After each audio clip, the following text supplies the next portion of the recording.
Wealthy millionaire proposes to Mistress, but pregnant wife finds out and divorces him on the spot. In the gilded halls of opulence, one secret can unravel everything. Meet Alexander Harrington, a powerful millionaire adored by high society and married to the graceful, pregnant Charlotte. Just when it seems his lavish lifestyle and perfect marriage couldn't be more enviable, a hidden mistress named Rebecca emerges from the shadows. A single glittering diamond ring changes the game forever when he proposes only for Charlotte to learn of his betrayal at the worst possible moment. The fallout is catastrophic, a pregnancy in jeopardy, a reputation on the line, and an unexpected divorce demanded on the spot. This, dear viewers, is a tale of love, lies, and lethal secrets.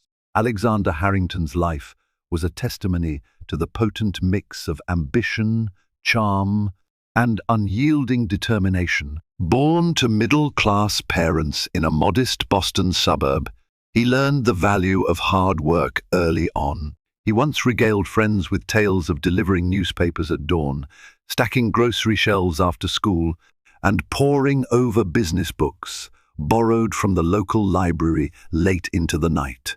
By the time he stepped onto the stage at Harvard University, yes, he had managed to earn both a scholarship and part-time jobs to fund his education. He was already nurturing grand visions for his future. Graduating with honors in economics, Alexander wasted no time. He launched Harrington Investments, a hedge fund that struck gold during a boom in technology stocks. By his early 30s, Alexander had built a formidable reputation on Wall Street. Swift, meticulous, and ruthless when necessary, he ensured that every deal benefited him at least triple-fold. Magazines featured him as a rising star in finance.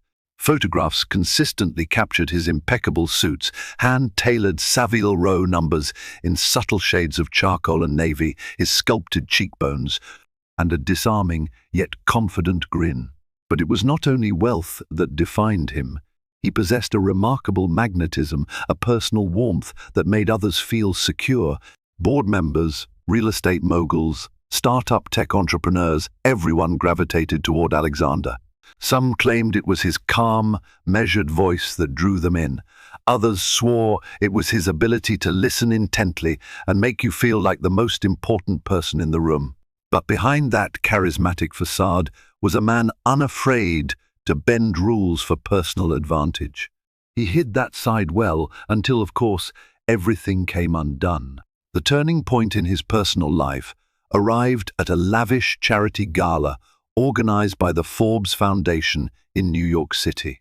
That night, the city glistened with wealth, black limousines queued along red carpets, and the clinking of champagne glasses mingled with soft jazz music. Alexander spotted Charlotte Middleton across the crowded ballroom. She was conversing politely with a small circle of philanthropists, but appeared somewhat aloof, as if she found the entire spectacle a bit too ostentatious. Tall and poised, Charlotte exuded a quiet elegance. She wore a simple emerald gown that accentuated her auburn hair and bright hazel eyes. Intrigued, Alexander introduced himself. Charlotte turned out to be an upcoming art curator at the Metropolitan Museum of Art, renowned for her impeccable taste and eye for modern impressionists. She was neither naive about wealth nor blinded by it. She had grown up in a well-educated family in upstate New York, not quite the same economic bracket as Alexander, but enough to be comfortable and well-traveled. She was serious about her work, determined but with a soft spot for genuine connections. They danced that night, a slow, cautious waltz in the midst of swirling couples. By the end of the gala, Alexander had escorted her to her car, feeling a rush of excitement he hadn't felt in years. Over the next few months, he pursued her with a fierce desire. He sent her carefully selected bouquets of lilies and calla lilies, including little notes referencing art pieces she mentioned enjoying. He didn't shower her with lavish gifts, which he easily could have, but thoughtful tokens that demonstrated his commitment and attentiveness. Soon, their romance flourished. Charlotte admired his fierce dedication, his philanthropic undertakings, and the way he interacted with people from all walks of life. Her discerning eye told her that while he was powerful and ambitious, he was also vulnerable beneath the slick veneer, someone who desired real companionship. Alexander, for his part, found in Charlotte a moral compass that anchored him. She was unwaveringly honest, and her convictions challenged him to become a better man. When he proposed to her one sunlit afternoon in Central Park, in front of Bethesda Terrace, she accepted without hesitation. She truly believed she had found a partner for life. Their wedding was a modest affair, by billionaire standards, fewer than 200 guests. A cozy ceremony in the historical Lyman Estate in Waltham, Massachusetts. Still, the guest list was peppered with prominent figures, CEOs of major corporations, hedge fund power players, and even a few celebrities who had become casual acquaintances. The media labeled the event an elegant union of brains and billions. Shortly after, Alexander and Charlotte purchased a stately townhouse in Manhattan's Upper East Side. The property was lavish, boasting 6 floors, a roof garden, and an in-house staff. Yet Charlotte worked diligently to make it feel like a home rather than a showpiece. For a while, things were perfect, or so it seemed. Alexander maintained his scorching pace in the investment world, and Charlotte continued curating groundbreaking art exhibitions at the Met.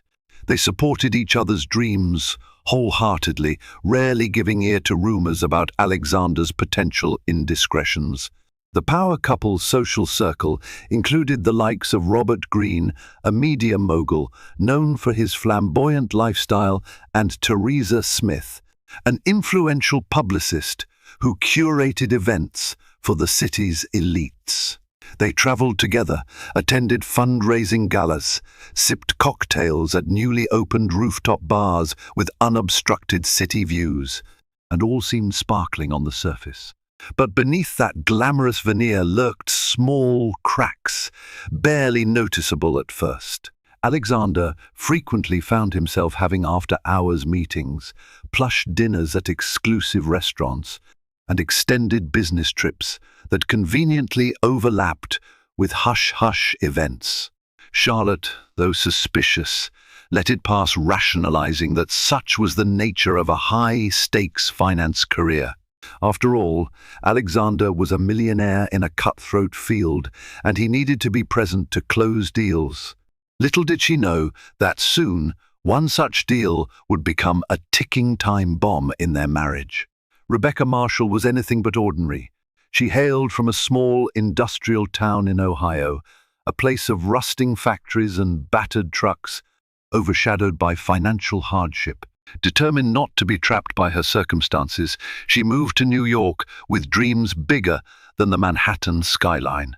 She wanted success, wealth, recognition, the good life she saw glorified in magazines and on social media. By her early 20s, she had worked her way into circles that granted her invitations to exclusive parties and investment summits, often as a glorified companion for older financiers. She had mastered the art of forging acquaintances with influential men. She was undeniably captivating, tall, slender, with raven black hair that curled gracefully at her shoulders. Her style effortlessly blended sophistication and understated boldness. She learned quickly that knowledge was power, while her outward charm was disarming. She was also an avid reader of business journals, well versed in the lingo and developments of the financial world. Men found it a rare combination, someone who would smile and sip champagne, but could also hold her own in a discussion about the Federal Reserve's interest rate policies. Rebecca first noticed Alexander Harrington at a hedge fund conference in Miami. She had accompanied a minor investor named Jacob Turner, who introduced her as his associate.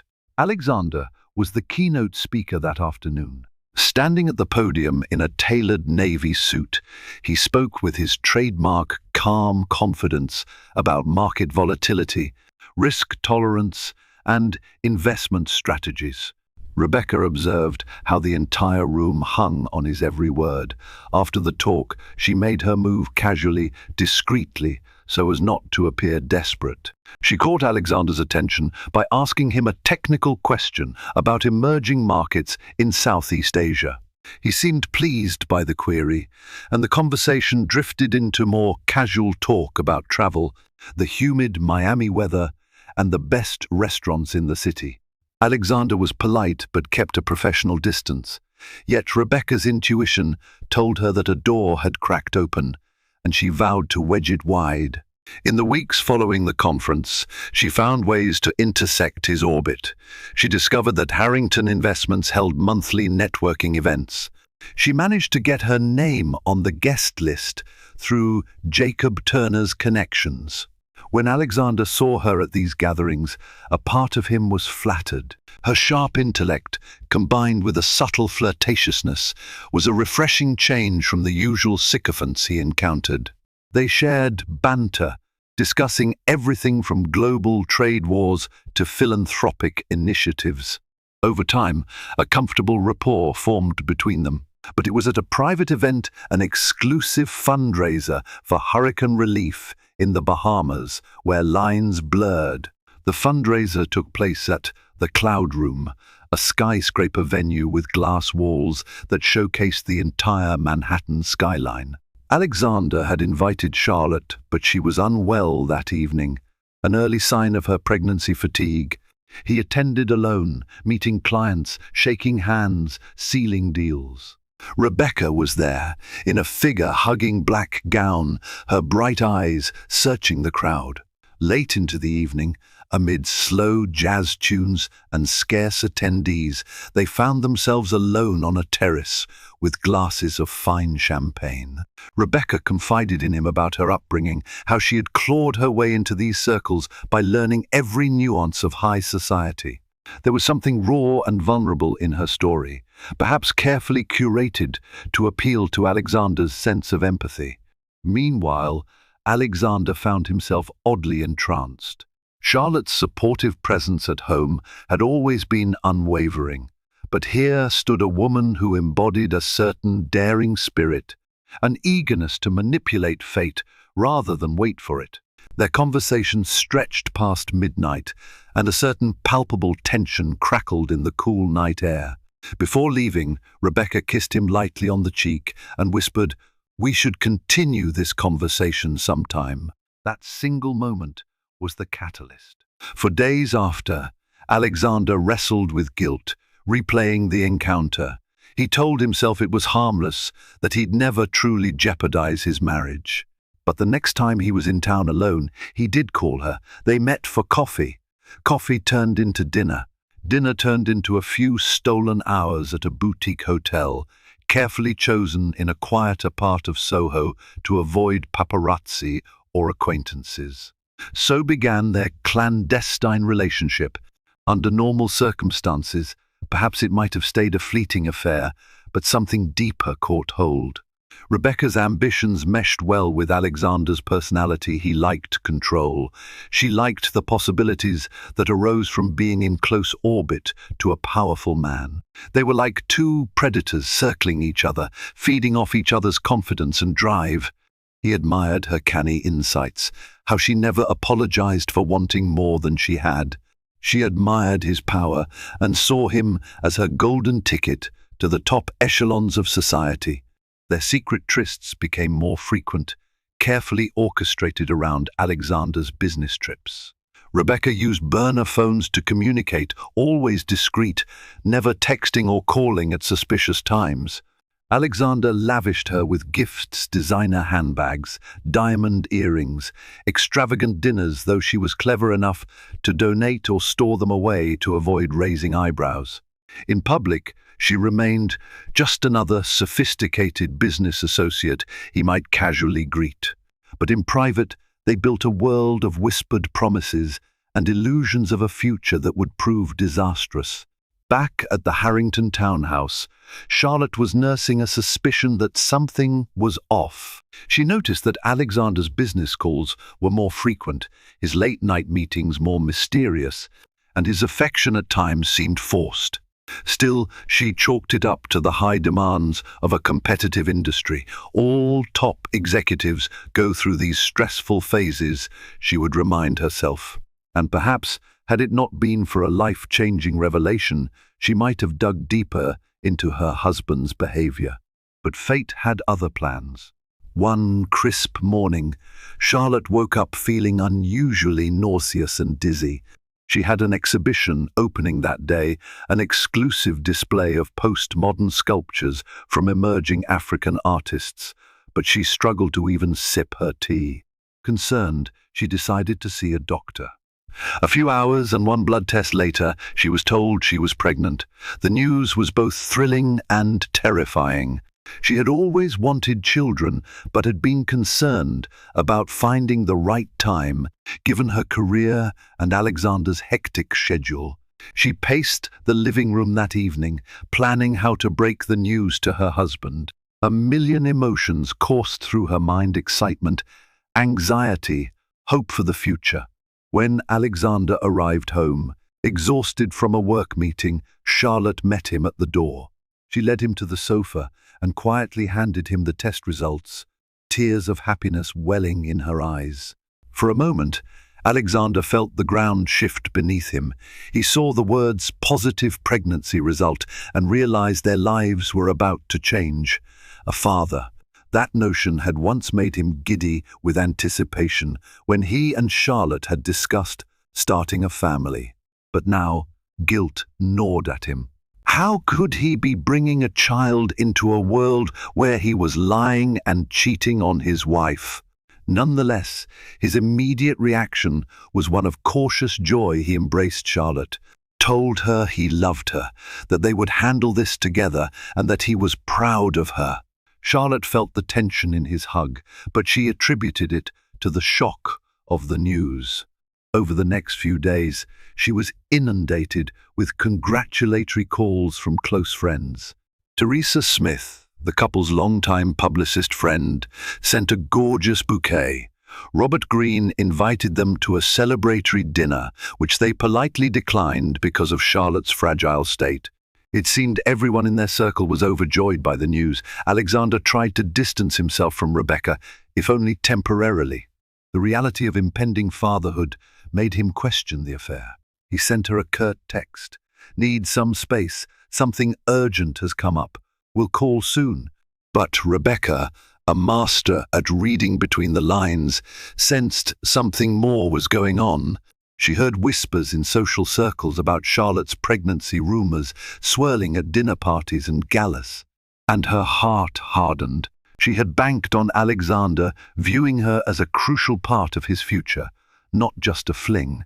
Now, a baby threatened to alter that dynamic. Charlotte, entirely unaware of her husband's double life, immersed herself in the new reality of being an expecting mother. She started reading parenting books, planning how to merge her career with motherhood, and rearranging the townhouse to create a nursery. Alexander joined her on some of these tasks, painting the future child's room a warm cream color, flipping through baby name guides, and even going to prenatal checkups. For fleeting moments, he almost convinced himself that he could bury the affair and turn over a new leaf, become the devoted husband and father Charlotte deserved. But guilt is a stubborn weed. It grows, tangles, and surfaces in unexpected ways. Whenever he saw Charlotte glowing with maternal joy, it reminded him of his deceit. His phone calls to Rebecca remained minimal, but he would occasionally check her social media or texts to reassure himself. She was okay. Whenever he told Charlotte he loved her, a tinge of shame stained the words. As Charlotte's belly started to show, the Harrington family received even more public attention. Tabloids speculated about how the millionaire's heir would inherit a fortune, how the child might grow up among old money and new power alliances. Meanwhile, Charlotte tried to maintain a semblance of normalcy. Despite pregnancy fatigue, she successfully curated a new exhibition focusing on underrepresented women artists. She turned her unborn child into her new source of motivation, bridging her personal joy with her professional passion. But life rarely grants smooth roads to the unsuspecting. Beneath the veneer of baby bliss, a tempest was brewing. Rebecca, emboldened by her ambition and terrified of losing her grip on Alexander, was about to make a move that would shock everyone. Rebecca's patience was wearing thin. She had played her role well, a discreet companion believing that Alexander would eventually realize she was more than just an accessory. Yet now, with Charlotte's pregnancy occupying center stage, she felt sidelined, and it infuriated her. She had clawed her way to this rung of the social ladder. She wasn't about to let go without a fight. She initiated contact again, this time by sending Alexander a cryptic email to his private address. "We need to talk. Urgent." She provided a date, time, and a location, a secluded lounge at the Park Hyatt. Alexander tried ignoring the email at first, but felt a pang of dread. He knew ignoring it would be a mistake. So, on a Wednesday evening, right after dropping Charlotte off at the Met, he told his driver he had a personal matter to attend to. He slipped into the Park Hyatt unnoticed, wearing a casual blazer instead of his usual suit, hoping not to draw attention. The lounge was dimly lit, with plush chairs and an ambient hum of piano music. Rebecca stood by the window, her silhouette highlighted by the city lights. She wore a fitted burgundy dress, her dark hair swept to one side. Alexander approached, his heart pounding. She turned, her expression a mix of anger, hurt, and steely determination. He motioned for them to sit, but she remained standing, arms crossed. "You've been avoiding me," she began, voice trembling with suppressed rage. "I haven't been avoiding you," he lied. "I've been busy with your pregnant wife." She cut him off, narrowing her eyes. "Funny how that never stopped you before. Or was I just your little secret until something better came along?" Her words stung. Alexander tried to remain composed. "Rebecca, you knew my situation from the start. I never promised anything beyond." She slammed her hand on the small table, rattling the glassware. "No, you promised me the possibility of more. You said you needed time to figure things out with Charlotte." She inhaled sharply. "And now she's pregnant. So, what? Everything changes?" Alexander ran a hand through his hair, a sure sign of his anxiety. "I'm trying to do the right thing. I have responsibilities. How convenient," Rebecca sneered. "Suddenly, you've discovered your moral compass." The tension was suffocating. A couple across the lounge glanced their way, obviously sensing the hostility. Lowering her voice, Rebecca gripped Alexander's hand. "Look, I don't want to destroy your life, but I refuse to be cast aside. I've invested in you, in us." He wanted to protest that it was never them, but guilt and some twisted affection held him back. Instead, he tried placating her. "We need to keep this discreet. I'm about to become a father." Rebecca leaned in, her tone shifting from anger to quiet threat. "If you think you can just walk away and play happy family, think again. I've got emails, texts, photos, and I'm not afraid to use them. Let's be reasonable. You know I'm not some gold-digging nobody." She paused, letting her words linger. "I'm done waiting. If you really care about me, I need something more concrete. A commitment. A ring." Alexander felt the weight of her ultimatum like a punch to the gut.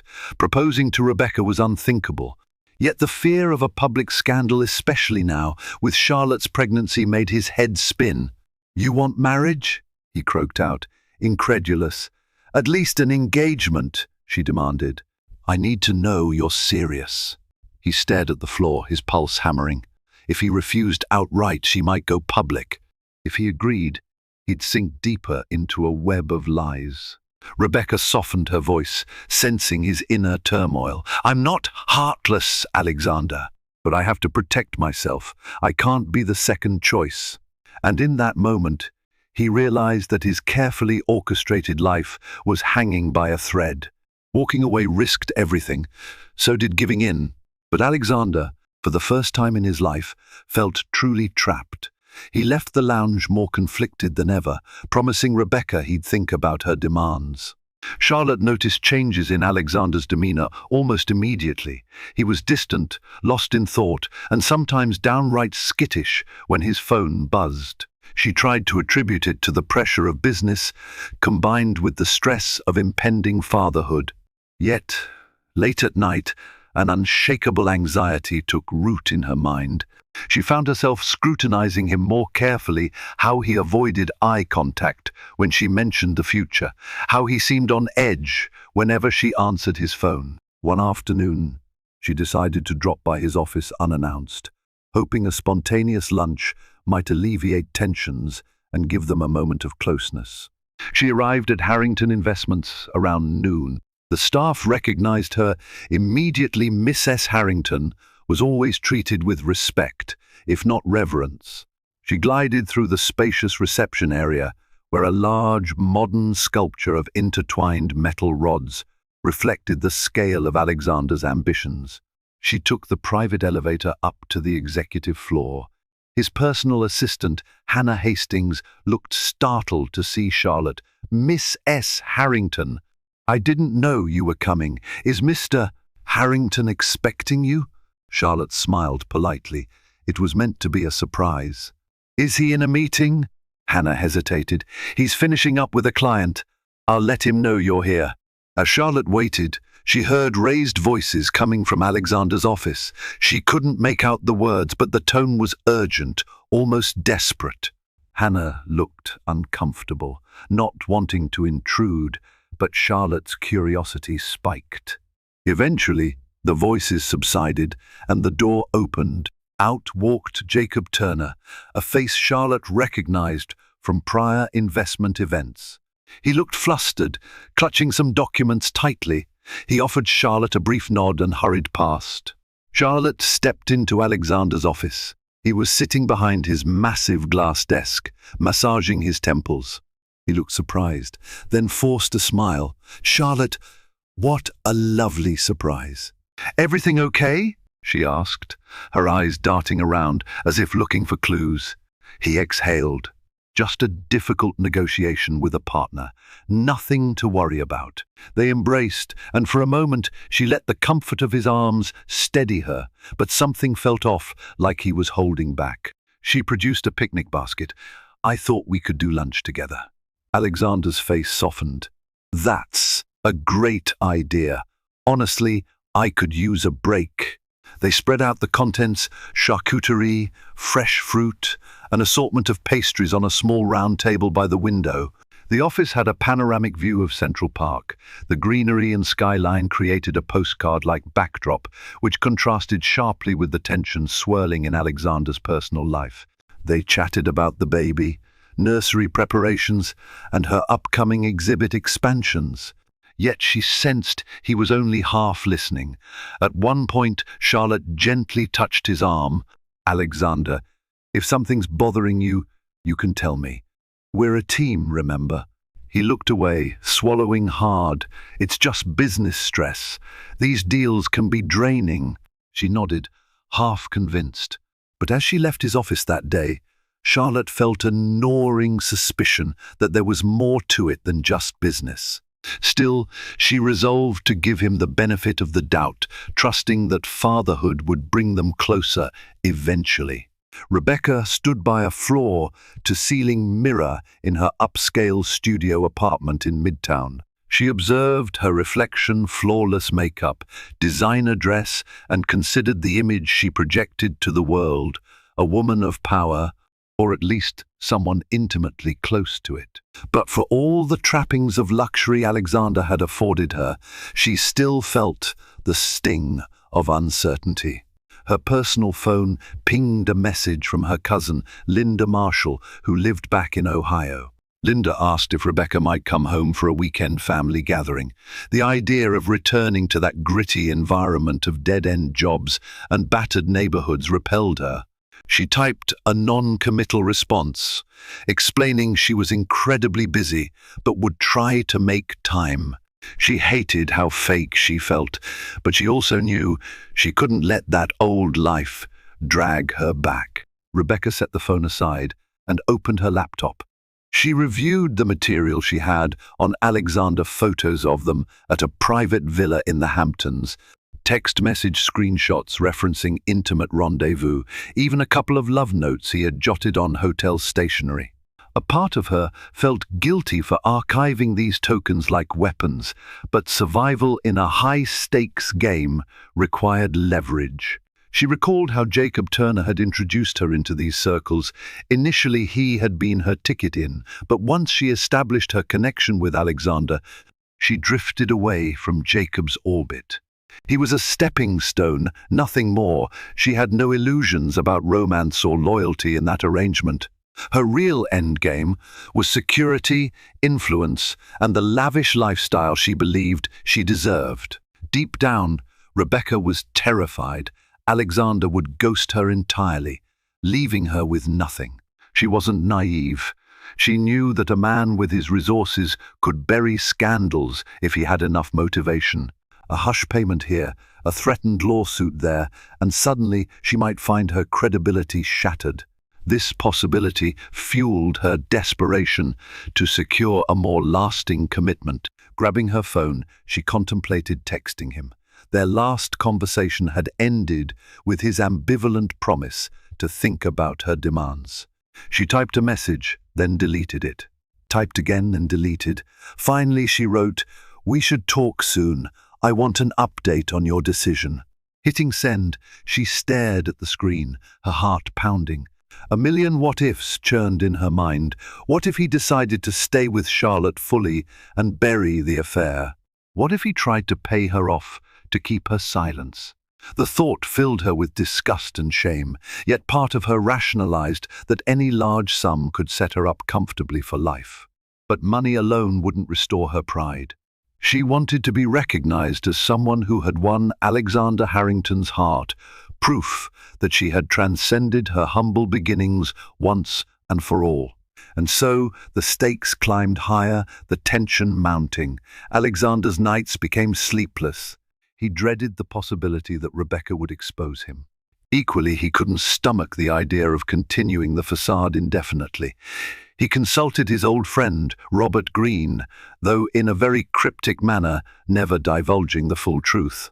He simply said he was in a compromising situation with a woman, and Robert's eyebrows instantly shot up. "Alexander, you have to handle it carefully.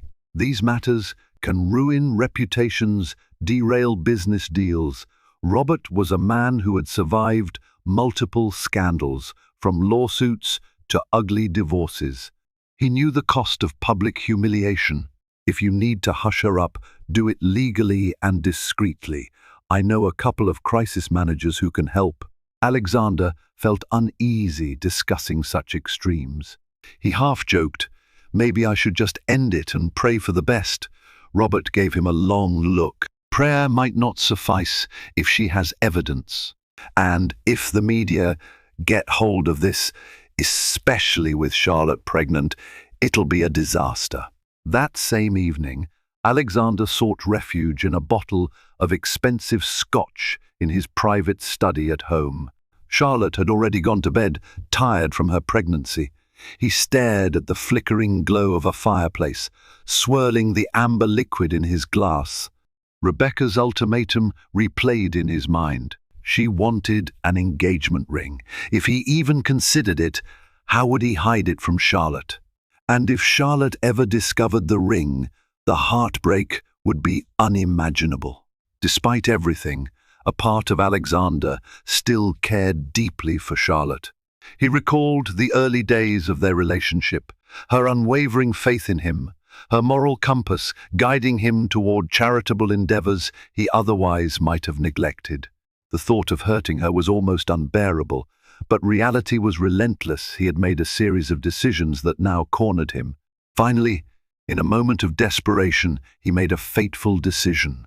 He would propose to Rebecca, give her the ring as a temporary measure to keep her silent until the baby arrived. After that, he would attempt to negotiate an exit from the arrangement. Perhaps he'd claim a change of heart, or that fatherhood had shifted his priorities entirely. It was a gamble, a horrific betrayal of Charlotte, but he told himself he had no choice. The next day, he met with a private jeweler, Leonard Dupont, known for crafting custom pieces for the city's elite. Leonard raised an eyebrow at Alexander's odd request, an extravagant engagement ring, but with absolute secrecy. Alexander chose a lavish, pear-shaped diamond, set in rose gold, meticulously designed with a halo of smaller stones. It gleamed with the brilliance of heartbreak waiting to happen. Leonard asked, "Shall I address this to Miss S. Harrington, or?" Alexander forced a smile. "No, I'll pick it up personally. No documentation in my name. We'll keep this off the books with a cash payment." Leonard complied. His line of work often demanded discretion. By the time Alexander left the jewelry showroom, the ring tucked in an inconspicuous black velvet pouch, he felt as though he had just purchased a ticket to his own doom. Rebecca arranged for them to meet at a luxury penthouse rental in Tribeca, a space she had booked for a weekend getaway. In truth, she wanted a private setting that didn't tie her to her own apartment or any place Alexander might be recognized. The penthouse was stunning floor-to-ceiling windows overlooking the Hudson River, a minimalist decor of white leather sofas, abstract artwork, and a glass coffee table that glistened under recessed lighting. Alexander arrived just before sunset, tension radiating through him. He clutched the velvet pouch in his pocket, feeling the weight of the ring like a lead anchor. Rebecca greeted him wearing a teal silk dress, her hair pinned up elegantly, her makeup flawless.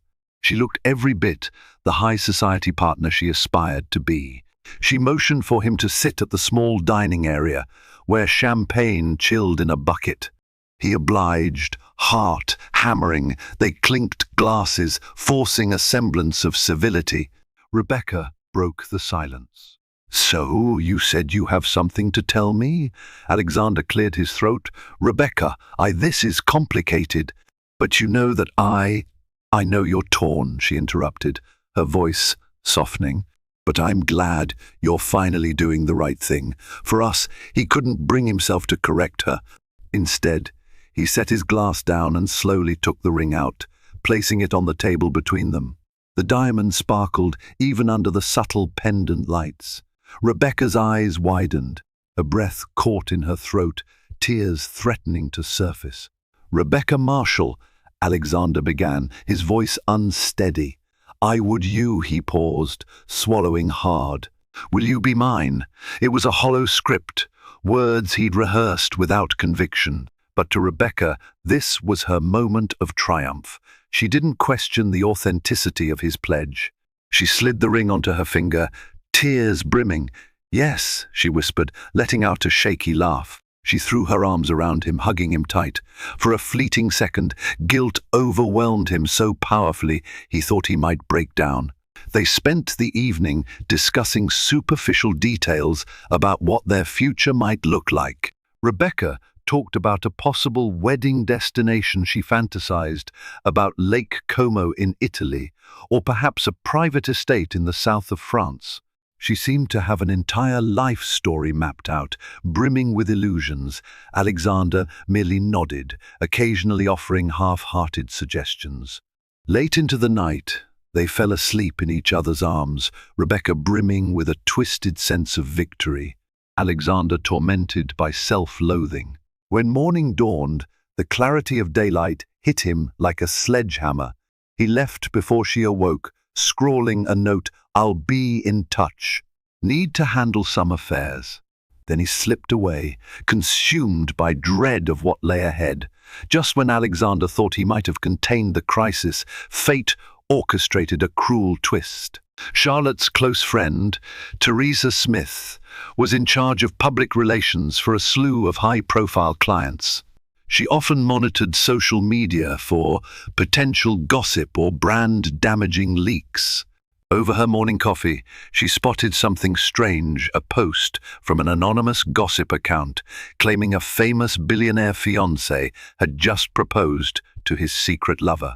The post included a blurred image of a pear-shaped diamond ring, suspiciously similar to one she'd seen in Alexander's circle. Concerned, Teresa dug deeper, applying her PR instincts. She cross-referenced the diamond ring design with local jewelers known for serving the ultra-rich. One lead pointed to Leonard Dupont's name. Intrigued and worried, she made discreet inquiries. Dupont denied revealing anything to an outsider, but Teresa sensed something was off. That same afternoon, Charlotte was at home, feeling particularly fatigued from her pregnancy. She had dozed off in the living room, near the phone Alexander insisted she always keep with her. Suddenly, the landline rang. Groggy, she answered, without checking the caller ID. Charlotte. Teresa's urgent voice crackled. I need to talk to you in person. It's about Alexander. A jolt of apprehension spread through Charlotte. Teresa, you're scaring me. What is it? I'd rather tell you face to face, Teresa insisted. I'm coming over now. Within an hour, Teresa arrived, her expression grim. She explained the rumor swirling around social media, showed Charlotte the anonymous gossip post. Charlotte's hand shook as she stared at the image of the ring. You think that's Alexander? Teresa hesitated. I'm not sure, Charlotte, but it's possible. The description says it's a hush-hush proposal, done in secret, and he's definitely in the right circle. Plus, I know how rings from Dupont look, they're distinctive. Charlotte felt her world tilting. She tried to breathe, tried to remain rational, but that's not enough proof. It could be anyone. Teresa nodded.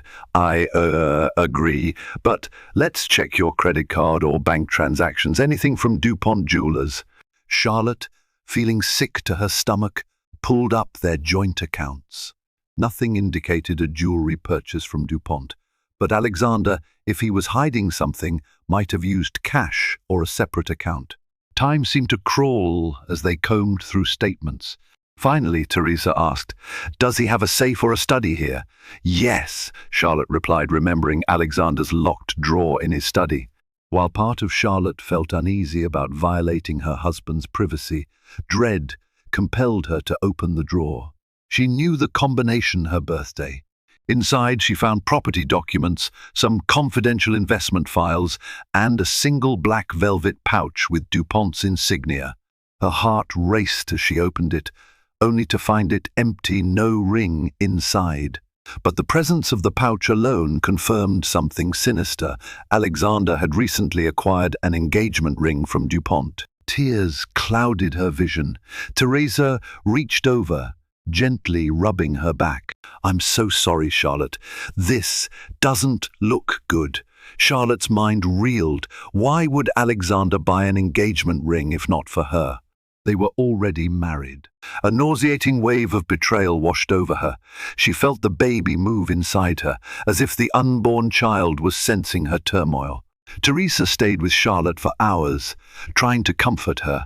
They discussed possible scenarios. Could Alexander have bought it for a business partner's gift? A philanthropic raffle?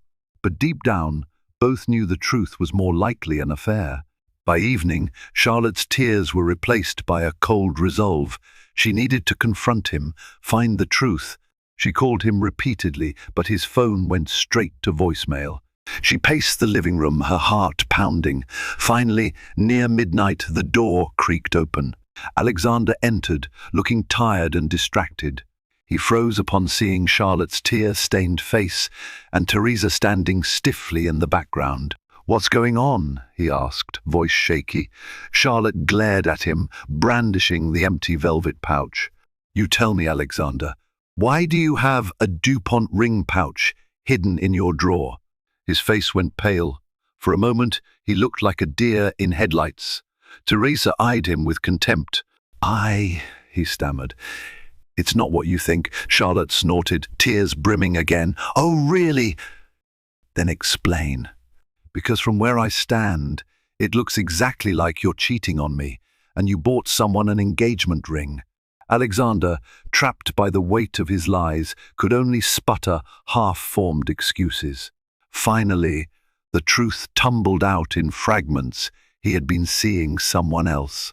He felt forced to propose because she threatened to expose him. He wanted to protect Charlotte and the baby, or so he claimed. But each word was like a dagger to Charlotte's heart. By the end of his confession, Charlotte trembled with rage, heartbreak, and betrayal. Teresa stood silently, tears in her own eyes for her friend. Charlotte took a deep breath, then spoke in a voice that brooked no argument. "Get out of this house, Alexander. We're done." He tried to plead, to beg for her forgiveness, but she was unwavering. "You made a fool of me, and you put our child at risk with your deceit. I want a divorce." She ended it then and there, shattering what remained of his carefully crafted world. News travels fast in elite circles. Within hours, rumors spread that Charlotte Harrington had thrown Alexander out of their townhouse. Social media buzzed with speculations. Gossip columns leaped on the story, hinting at an affair with an unnamed woman. Photographers camped outside Harrington Investments and the townhouse, hoping to snap a photo of the estranged spouses.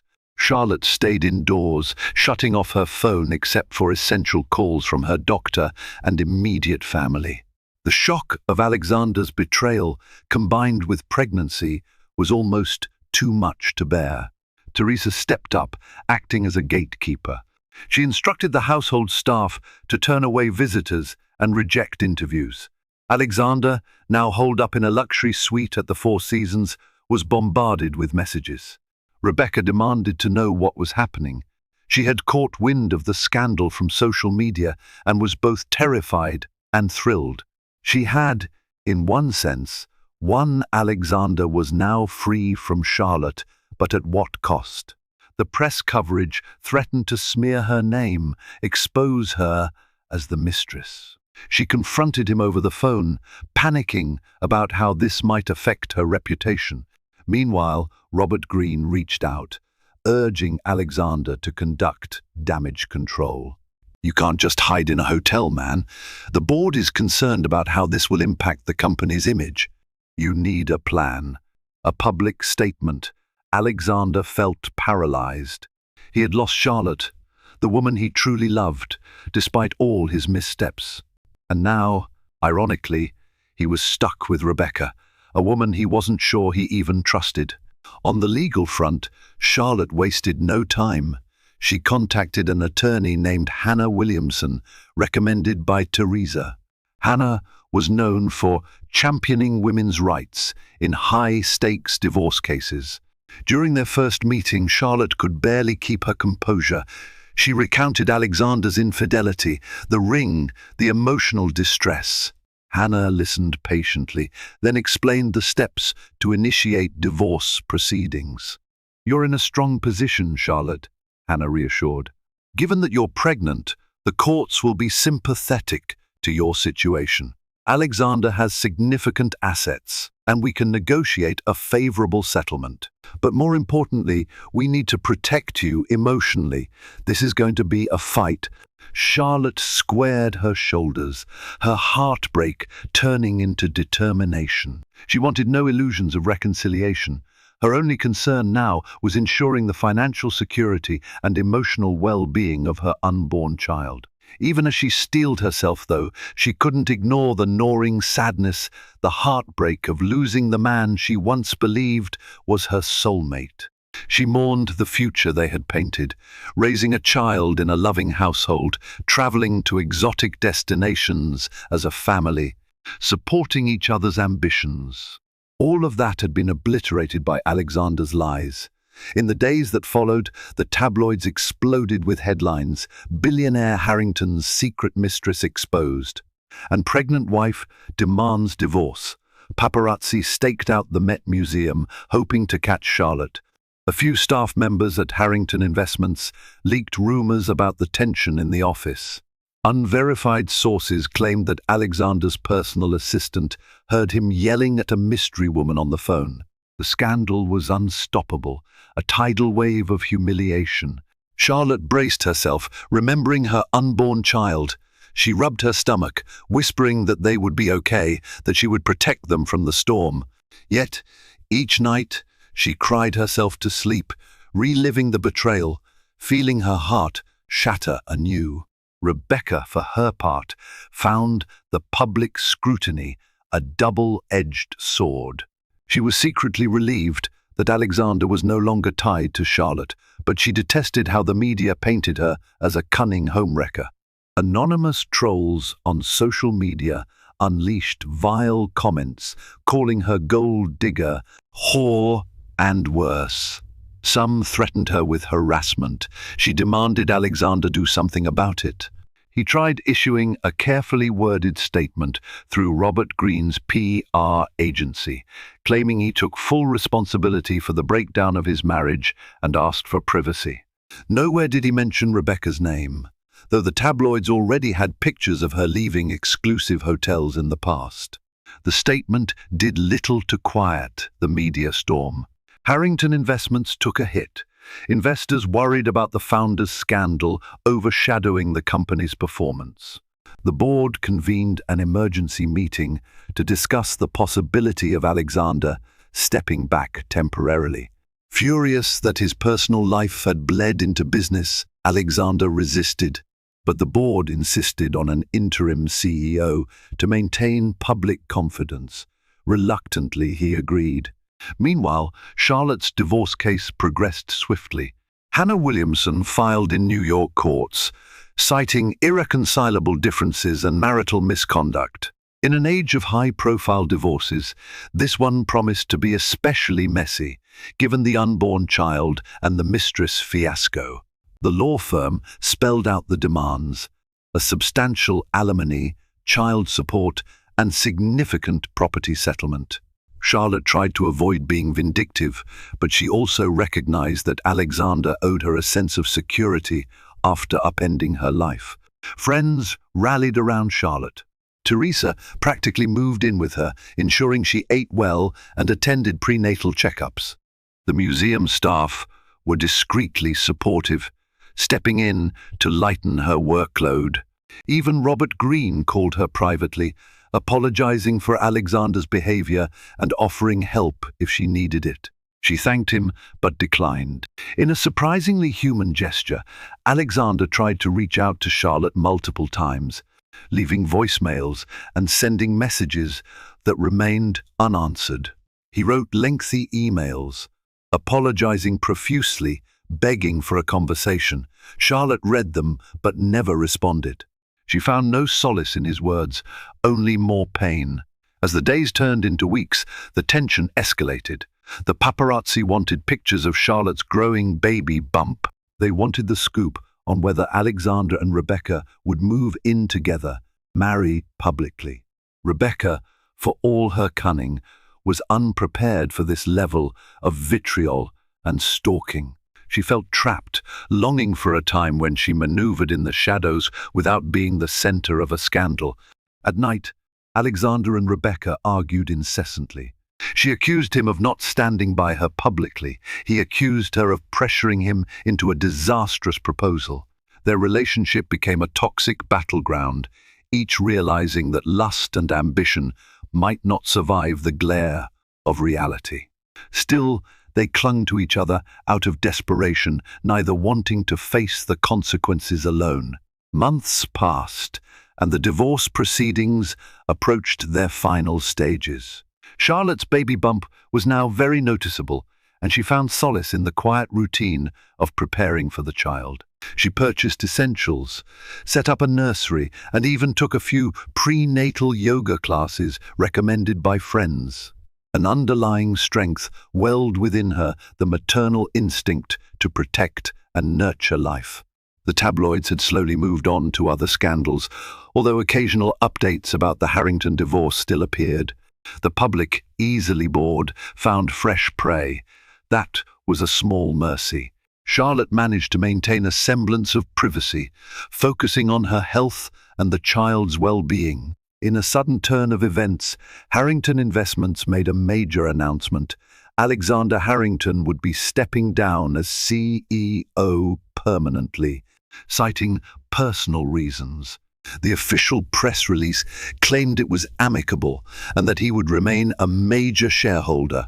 Insiders knew it was partly forced by the board, who cited irreparable brand damage. For his part, Alexander seemed strangely relieved. He had grown weary of the relentless demands of high finance. He also hoped to salvage some part of his relationship with Charlotte, even if only as co-parents. Rebecca, though momentarily supportive of him, found her illusions of a glamorous future with Alexander waning. Without the shining power seat at Harrington Investments, was he still the golden ticket she had pursued? Their arguments escalated. She urged him to invest in a new venture, to reassert his dominance. He found himself exhausted, unmotivated, and riddled with remorse. The final blow to their relationship came when she demanded they set a wedding date, and he refused. "I can't marry you, Rebecca," he finally admitted, his voice defeated. "Not like this. My life is a disaster. We barely get along, I'm sorry." She slapped him in a final heated exchange, calling him a coward, before storming out of his hotel suite. The next day, she checked out, leaving no forwarding address. The ring stayed on her finger for now, but the hollow promise it represented was laid bare. The divorce was finalized 2 weeks after that. Charlotte secured a generous settlement. Joint custody arrangements would be addressed once the baby was born. Although she agreed to keep a civil line of communication open for the child's sake, she made it clear there was no room for reconciliation. Alexander was allowed to attend prenatal appointments if he wished, but he appeared only once, standing awkwardly in the background while the doctor performed an ultrasound. Charlotte held it together, focusing on the whooshing sound of the baby's heartbeat instead of the tension in the room. When the baby finally arrived, a beautiful girl they named Amelia Charlotte felt a wave of pure, unadulterated joy. She held Amelia close, tears of relief and love streaming down her face. She had survived betrayal, scandal, and heartbreak, yet in her arms was a tiny being who represented hope and new beginnings. Alexander arrived at the hospital, anxious and remorseful. Charlotte allowed him a brief moment to hold Amelia. She watched him cradle the infant, tears glistening in his eyes. She understood that despite everything, he was Amelia's father. A part of her still felt a shred of empathy for the man she once loved. But her boundaries were firm. He would never again have the privilege of her trust. In the following months, Alexander tried to piece his life back together. He started a modest venture capital fund, ironically focusing on ethical tech startups. He rented a smaller townhouse far from the Upper East Side drama. Occasionally he visited Amelia, bringing gifts and attempting to bond with her in short intervals. Charlotte, however, maintained control. She allowed the visits under strict conditions, ensuring Amelia's well-being remained paramount. Rebecca, meanwhile, popped up in society pages now and then, often photographed with other wealthy men. Rumors circulated that she had parted ways with Alexander. Eventually, she sold the diamond ring he'd given her. Some said she used the funds for an extravagant shopping spree in Paris. Others claimed she invested it in a rumored real estate project. Whichever version was true, she had moved on, chasing the dream that first brought her to New York. Charlotte continued her work at the Met, albeit on a less grueling schedule to accommodate her new responsibilities as a mother. She found joy in curating art that celebrated resilience, transformation, and the power of human creativity. She saw reflections of her own journey in those artworks, surviving heartbreak and emerging stronger. And so, life moved on. The scandal became just another footnote in the ever-revolving narrative of high society drama. For Charlotte, the most important chapter was yet to be written, raising Amelia with love, instilling in her a sense of self-worth and honesty that would never be eroded by wealth or power. For Alexander, it was an ongoing lesson in regret, redemption, and the simple truth that betrayal, once wrought, can rarely be undone. In the end, the story of the millionaire proposes to mistress but pregnant wife, finds out and divorces him on the spot, became cautionary fodder for tabloids and a whispered parable among Manhattan's elite. But for those who lived it, Charlotte, Alexander, and even Rebecca, it was a painful, transformative chapter that none would soon forget.